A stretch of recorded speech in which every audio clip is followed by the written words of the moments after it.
Hello guys, আজকে আমি paradise Lost book ওয়ানটা স্টার্ট করব। এবং প্যারাডাইস লস্ট বুক ওয়ান তোদের বা তোমাদের যে সিলেবাসগুলোতে রয়েছে, তো সেই সিলেবাসটা বেসিক্যালি হিউজ সিলেবাস, মানে প্রায় 798 লাইন, প্রায় কি 798 লাইনসের একটা কবিতা, এপিক পোয়েম। তো 12খানা এপিক পোয়েমের মধ্যে একটি এপিক পোয়েম এখানে ইনক্লুড করা হয়েছে।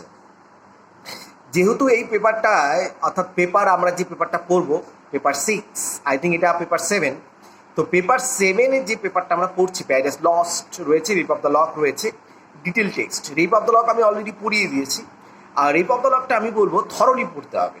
ওকে, তাহলে ওইখান থেকে প্রায় 8খানা শর্ট কোয়েশ্চেন পাওয়া যাবে। প্যারাডাইস লস্ট যেটা আমি এখন পড়াতে চলেছি, এখান থেকে মোটামুটি করে 4-5টা পেলেই যথেষ্ট। আমার 15টার মতো 10টা লিখতে হবে। তো এই বাবদলক থেকে 7টা-8টা হলে এখান থেকে 3-4টে পাবো না, ঠিক পেয়ে যাব। কিন্তু তার জন্য আমাকে যেটা করতে হবে, মানে আমাদের যেটা করতে হবে সেটা হচ্ছে এই রেপ অফ দ্য লক। আমি প্রথম দিকে মোটামুটি ইনভেকেশন, রেপ অফ দ্য লকের যে ইনভেকেশন পার্ট, প্রথম দিকের লাইন থরলি পড়াবো। তারপরে আমি কি করব, স্কিপ করা মানে যেগুলো ইম্পর্টেন্ট, যেখান থেকে শর্ট কোশ্চেন আর 5 মার্কসের কোশ্চেন আসতে পারে, সেই লাইন ধরে ধরে পড়াবো। আশা করি আমি বোঝাতে পারলাম। তাহলেই মোটামুটি 5 মার্কস কমপ্লিট হয়ে যাবে। পুরোটা থরলি পড়ার দরকার নেই, কারণ পুরোটা পড়াটা সম্ভব নয়। যে সিলেবাস রয়েছে সেই সিলেবাসের মধ্যে কমপ্লিট করাটা একটু মুশকিল, ঠিক আছে? তো এইবার দেখো, আমি পুরো টেক্সটটা কন্টিনিউ মানে পড়ানো শুরু করছি।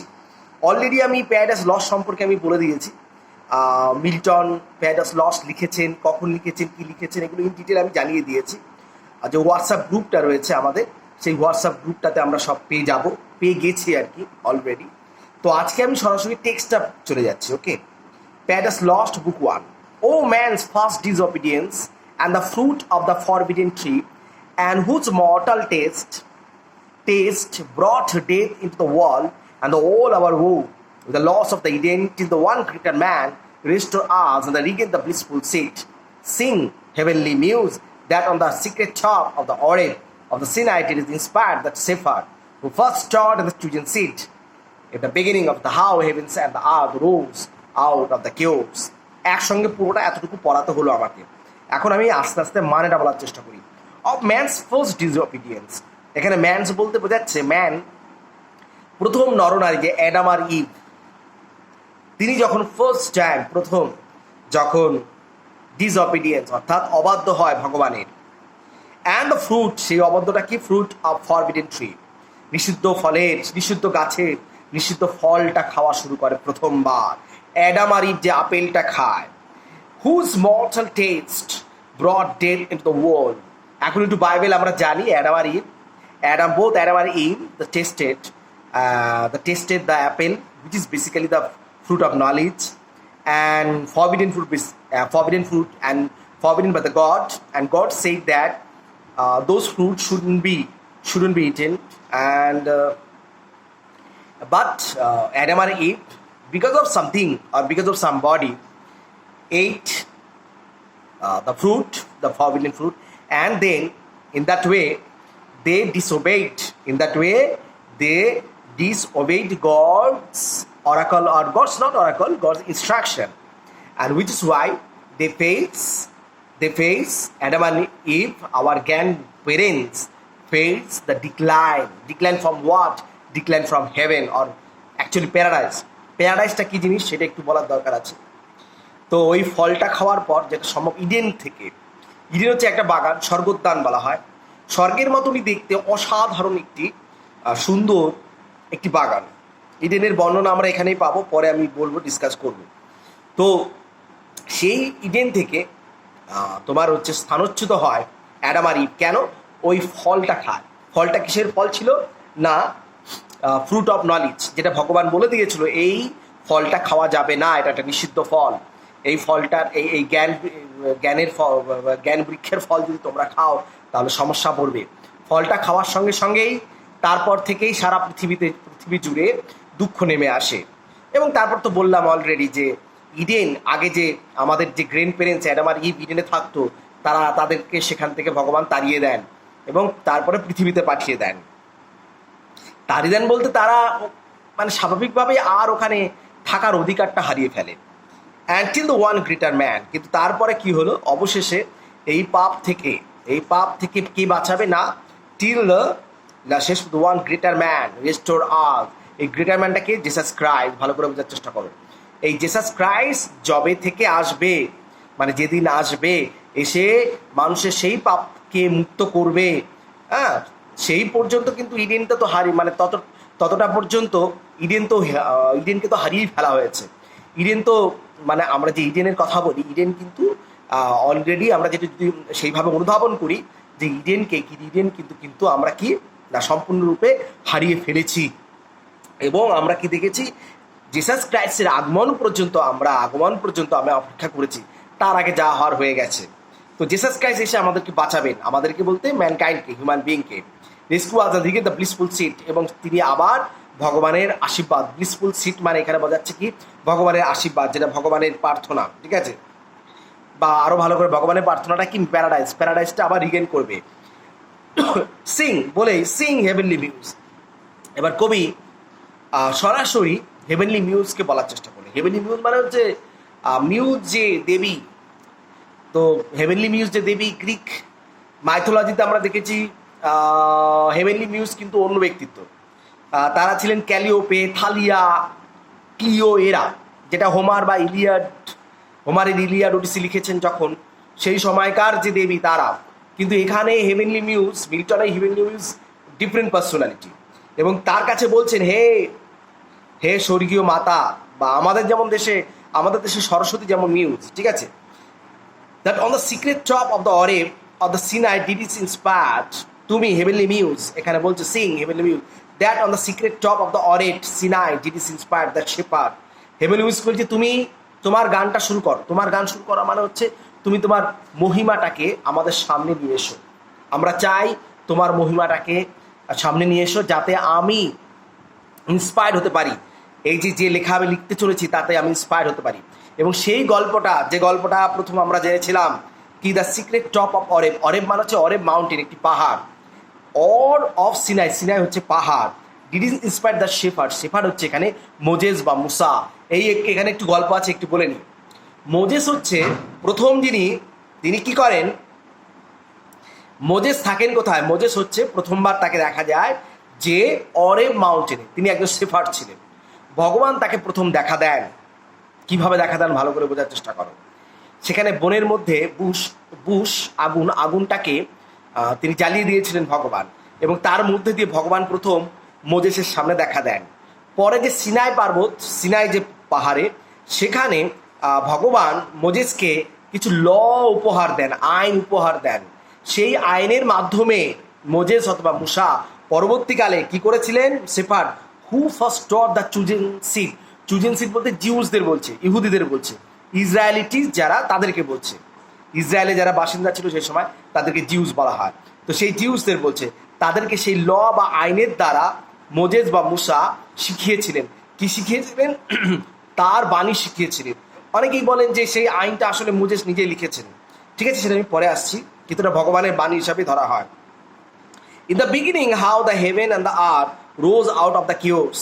এবং এই গল্পটা বলেন মোজেস বা মুসা, ইসরায়েলিস বা ইহুদিদের। ভালো করে একটা জিনিস বোঝার চেষ্টা করবে।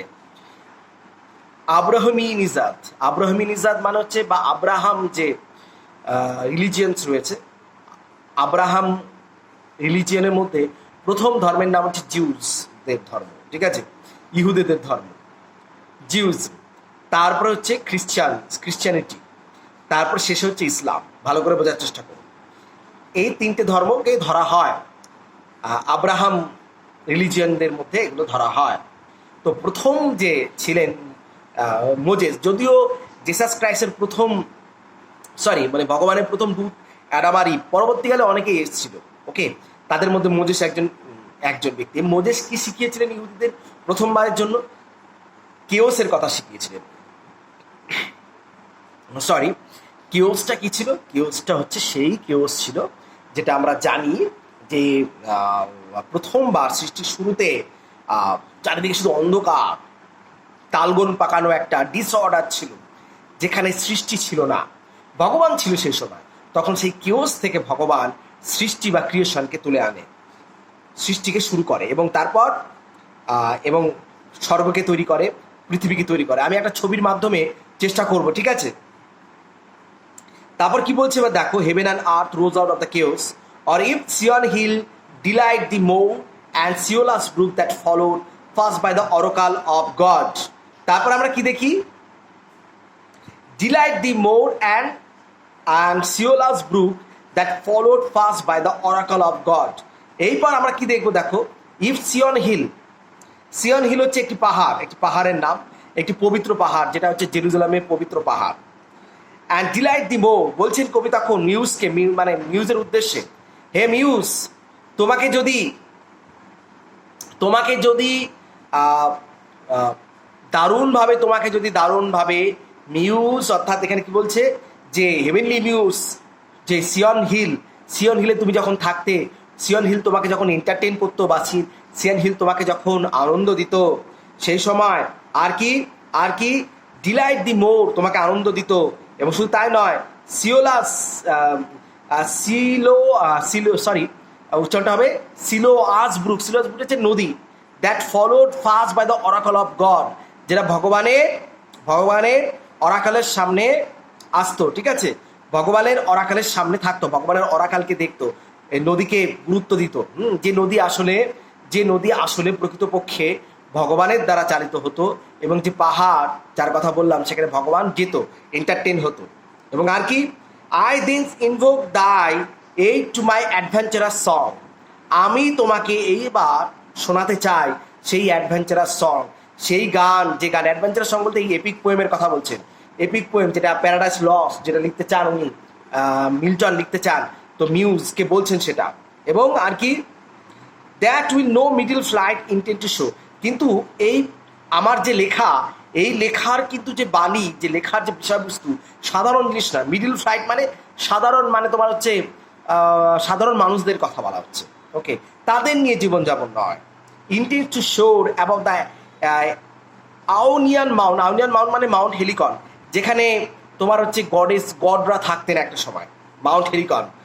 তো যেটা জেসাস ক্রাইস্টের আগেও সবাই, মানে ক্রিশ্চিয়ানিটিরও আগে, ইহুদিদেরও আগেও, যে গ্রিকদের সময়কার, যেখানে মাউন্ট হেলিকন ভগবানরা থাকতো। এবং শুধু তাই না, মিউজরাও এখানে আসতো, মিউজদেরও বাসস্থান হতো এটা। এবং এটা অ্যাসোসিয়েটেড টু গ্রিক পোয়েট্রি, এটা ভালো করে বোঝার চেষ্টা করো। মানে মিল্টন এখানে বোঝানোর চেষ্টা করছে, আমি যে লেখা লিখতে চলেছি সেই লেখাটি অ্যাভাব মাউন্ট হেলিকন, মানে গ্রিক পোয়েট্রি, অর্থাৎ হোমারদের, ভার্জিলদের, ওভিডদের লেখার থেকেও সর্বশ্রেষ্ঠ লেখা হতে চলেছে। While it pursue things unattempted yet in the prose or rhyme, এর আগে এই লেখা গদ্যে হোক কবিতাতে হোক কেউ লেখেনি। আমার লেখা হোমারদের থেকেও, ভার্জিলদের থেকেও শ্রেষ্ঠ হতে চলেছে। আমার লেখা এর আগে কখনো কেউ কবিতায়ও নয়, এমনকি গদ্যেও কেউ লেখেনি। অ্যান্ড চিপলি দা ও স্পিরিট, এবার হে হলি স্পিরিট, এবার হলি স্পিরিটকে বলছে, খ্রিশ্চানিতে হলি স্পিরিট বলে একটা স্পিরিট থাকে, যিনি ভগবানের তোমার হচ্ছে দূত হিসাবে থাকে, বা ভগবানের একটা সত্তা বলতে পারো, holy spirit. O spirit that dost prefer before all temples the upright heart of the pure, বলছে হে স্পিরিট, হলি স্পিরিট, তোমার মধ্যে একেবারেই মন্দিরের সেই পবিত্রতা, মন্দিরের সেই তোমার হচ্ছে নিষ্পাপ যে মূর্তি তোমার মধ্যে থাকে। ইনস্ট্রাক্ট মি, তুমি আমাকে গাইড করো, আমাকে ইনস্ট্রাক্ট মি, আমাকে চালিত করো। ফর দাও নোস, তুমি সব জানো, thou from the first was present, তুমি একদম সৃষ্টির শুরুতে ছিলে।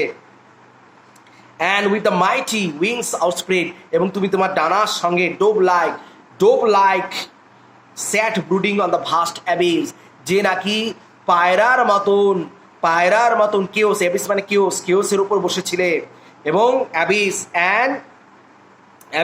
অ্যান্ড ম্যাটস ইট ইমপ্রেগনেট, এবং ওই কেওসের উপর বসে তুমি কেওসকে প্রেগনেন্ট করলে, অর্থাৎ কেওসকে প্রাণে রূপান্তরিত করলে, কেওস থেকে তুমি সৃষ্টিতে রূপান্তরিত করলে। তারপরে মানুষেরা আস্তে আস্তে শুরু করলো। এখানে একটা জিনিস বোঝার চেষ্টা করো, পায়রার সঙ্গে, ডোবের সঙ্গে হলি স্পিরিটের তুলনা করা হচ্ছে। পায়রা যেমন ডিম দেওয়ার পর সেখান থেকে বাচ্চা ফোটে, এখানেও যেরকম, ঠিক সেরকম তোমার হচ্ছে তোমার হলি স্পিরিট, সেও যেন কেওসের ওপর তোমার হচ্ছে সৃষ্টিকে তৈরি করেছিল। এবং আমরা ডোবের সঙ্গে তুলনা করা হয় কেন? হলি স্পিরিটকে, ডোবর গায়ের রঙ সাদা, তারও ডানা আছে, হলি স্পিরিটও যেন ডানা আছে, হলি স্পিরিট যেন সারা ওয়ার্ল্ডে ঘুরে বেড়ায়, ব্রহ্মাণ্ডে ঘুরে বেড়ায়। এইটা খ্রিশ্চানিটির লোকরা বিশ্বাস করে, খ্রিশ্চান যারা আছে তারা বিশ্বাস করে, এমনকি মুসলিমরাও সেটা বিশ্বাস করে। এবং আর কি, what in me is dark illumine, তখন বলছে হলি স্পিরিটকে বলছেন, হে হলি স্পিরিট, যা আমার মধ্যে অন্ধকার আছে সেটাকে আলোতে রূপান্তরিত করো। হোয়াট ইজ লো, যেটা আমার মধ্যে লো রয়েছে, যেটা দমিত অবস্থায় রয়েছে, সেটাকে রেইজ করো, সেটাকে সাবলাইম করো, সেটাকে তুলে দাও, সাধারণ জিনিসটাকে উচ্চ মার্গে রূপান্তরিত করো। আমার মধ্যে যে সাধারণটা রয়েছে সেটাকে অসাধারণত্বে রূপান্তরিত করো। অ্যান্ড সাপোর্ট, আমাকে সাহায্য করো, that to the height of this great argument, যাতে এই আর্গুমেন্ট মানে আমার যে থিমাটিক্যালি এই কবিতা আমি লিখতে পারি। I may assert eternal Providence, আমি যাতে ইটার্নাল ভগবানের আইনকে, ইটার্নাল প্রভিডেন্সকে প্রতিষ্ঠা করতে পারি। And justify the ways of the gods to men, এবং ভগবান মানুষের সঙ্গে যেটা করেছে সেইটাকে আমি সফলতার সঙ্গে জাস্টিফাই করতে পারি, সফলতার সঙ্গে যে না ভগবান যেটা করেছে ঠিকই করেছে সেই কথা যাতে আমি বলতে পারি।